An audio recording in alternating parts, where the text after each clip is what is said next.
Have you ever had someone try to flex their authority in the most ridiculous way? Well, that's exactly what happened to me when fake HOA cops showed up at my door, thinking they could arrest me for something that wasn't even a crime. But little did they know, I'm not your average neighbor. I'm actually an FBI agent, and I wasn't about to let these entitled people get away with their nonsense. It all started when a couple of self-appointed neighborhood enforcers came knocking, demanding I comply with a list of bizarre, made-up rules. They seemed so confident in their fake power, I almost believed they were the real deal.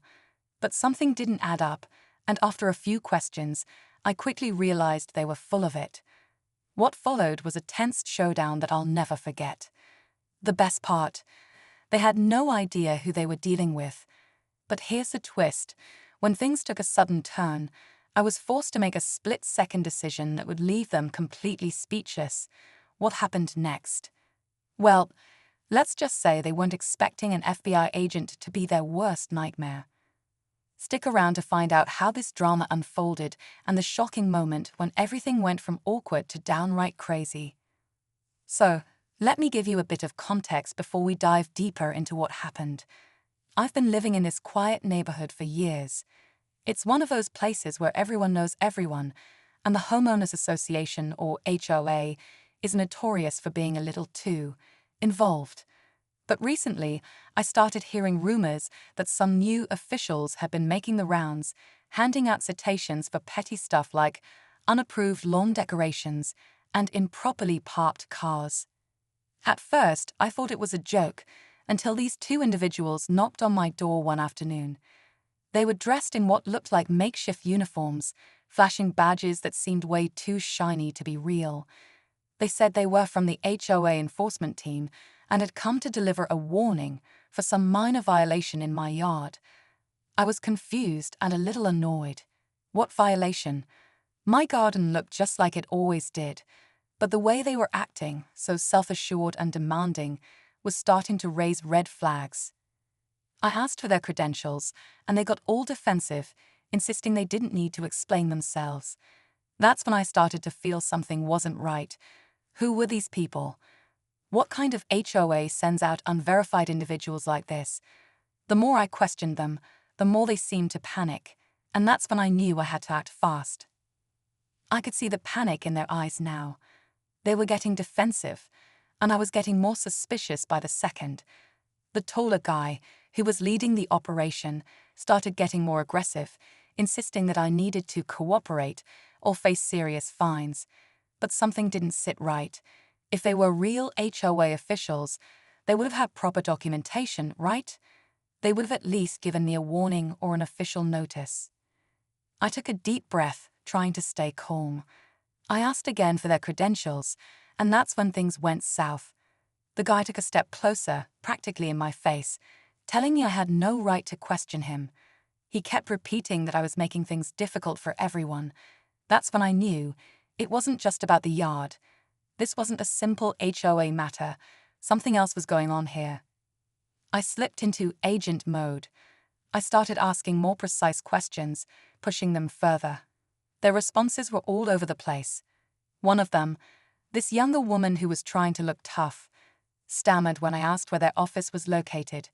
They couldn't even agree on the street name of the HOA headquarters. That's when I realized they were just acting like they had power. They had no authority, no real job, and I could tell they were getting nervous.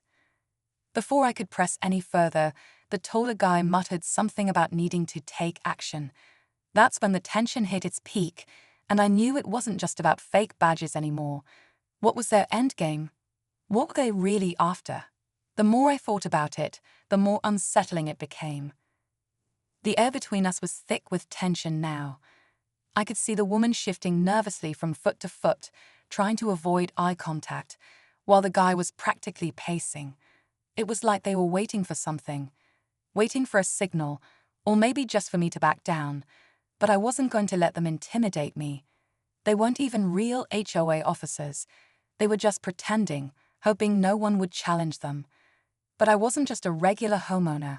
I had a job, a badge, and a whole lot of training that could handle this kind of situation. Still, something didn't make sense. They weren't acting like typical scammers or intruders. The more I stood there, the more I realized that they were trying to distract me from something else. They were stalling, buying time for some reason. And that's when it hit me. They didn't want to just make a scene. They had another agenda. Whatever their plan was, it was bigger than harassing me over a yard. As if on cue, the guard pulled out his phone, muttering something about calling it in. But when I glanced over, I saw something that chilled me to the bone. He wasn't just dialing anyone, he was sending a text. I couldn't make out the words, but the message was clear. He was communicating with someone else, someone who wasn't there. I felt a sudden shift in the energy, like we were on the edge of something much darker. I had no idea who they were working with or what they wanted, but I had to stop whatever was coming. The moment hung in the air, frozen, and I knew something big was about to go down. But before I could react, the woman stepped forward, as if to make her move. My heart raced. What was she about to do? Just as the woman stepped forward, I instinctively tensed, preparing for whatever move she was about to make. But instead of making a sudden grab or trying to confront me physically, she did something I absolutely did not expect. She pulled out a small, inconspicuous device from her pocket and pointed it at me. It looked like a tiny handheld radio or some kind of weird gadget, but there was no time to figure out what it was. Before I could even react, the device made a soft buzzing sound. I glanced around, suddenly aware that the whole neighborhood seemed eerily quiet. Then, without warning, my phone buzzed in my pocket. I pulled it out and my heart sank. The screen lit up with a notification that I had never seen before. Asterisk warning. Unauthorized communication detected. Asterisk. It was a system alert from my FBI security network. Someone, probably whoever they were working with, had somehow hacked into my personal data and was tracking my every move. They knew exactly who I was. The realization hit me like a ton of bricks. This was no random HOA scam. These people weren't just trying to intimidate me, they were setting me up for something much worse. The woman flashed a cold, confident smile as she watched me process the message.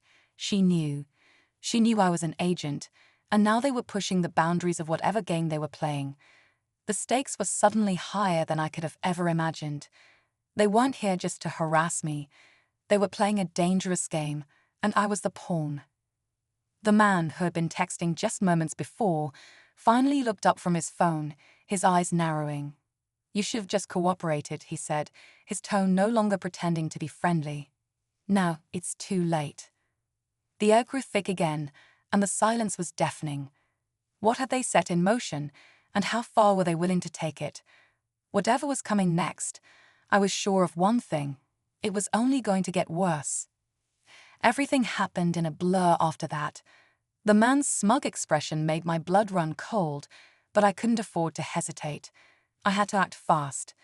Without thinking, I pulled out my own phone and fired off a quick message to my team, using a secure, encrypted channel. I told them everything about the fake HOA enforcers, the device, and the hack into my personal network. They would know how to respond. They had to. The woman noticed the quick movement, and her expression shifted. I could see her reaching for something, maybe to call someone or trigger whatever scheme they were running. But before she could act, I stepped forward, grabbing her wrist. The tension in the air was palpable, the moment hanging in the balance. "Who are you working for?" I demanded. My voice was steady, but inside, my pulse was racing. I needed answers. The man stepped forward, but I wasn't backing down. "You think you've won, don't you?" He sneered, as if taunting me. Just as I was about to push further, a siren blared in the distance. My heart skipped. I knew that sound well. It was my backup, my team, arriving faster than I had hoped. But then, as the siren drew closer, something completely unexpected happened. The woman dropped the device to the ground, and I heard a strange, almost mechanical click. I looked up, and there, standing in the street, was a whole squad of men in full tactical gear. Not my team. No. These were not asterisk FBI agents. They were someone else, Someone far more dangerous. The man turned to face them, his smirk widening. "You should have stayed out of this," he said, his voice low. It hit me then. This wasn't just some neighborhood power play or a simple scheme. The HOA scam was a front. They were part of a much larger operation, one I had unknowingly stepped into.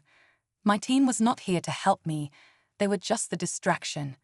The real game was much bigger than I had imagined. I froze, realizing I was now the one being played. Everything had led to this moment. The sirens, the fake arrests, the covert texts, it had all been part of their plan. I had walked right into a trap. The twist? The device the woman dropped wasn't just a tracker. It was a signal jammer, cutting off all communication with my real backup. My phone buzzed again, but this time, the message wasn't from my team. It was from an unknown number. Game over. Before I could react, the tactical team advanced, surrounding me. The last thing I heard was the sound of a door slamming shut as the world around me went black. When I came to, I was in a dark room, bound to a chair. My head throbbed, and the confusion was overwhelming. The realization hit me again. I had been outplayed. The people behind the fake HOA were far more than petty criminals. They were part of a much larger, more dangerous operation. I had no idea what they wanted, but I could tell it wasn't just a simple grudge against me. They had known exactly how to manipulate the situation. A few hours later, the door creaked open. A man in a dark suit walked in, his expression cold. "You're lucky we decided to keep you alive," he said, his voice smooth. "But your little investigation has cost us. Now, we'll make sure you never get in our way again." I wasn't sure if this was the end for me, but something inside me snapped. I wasn't about to let them win. The FBI was my family, and I wasn't going to leave them hanging. My backup would eventually find me. I just had to hold on long enough. The last thing I saw before everything went dark again was the man's face, smiling like he knew the game was over. But deep down, I knew it wasn't. This wasn't the end. It was only the beginning.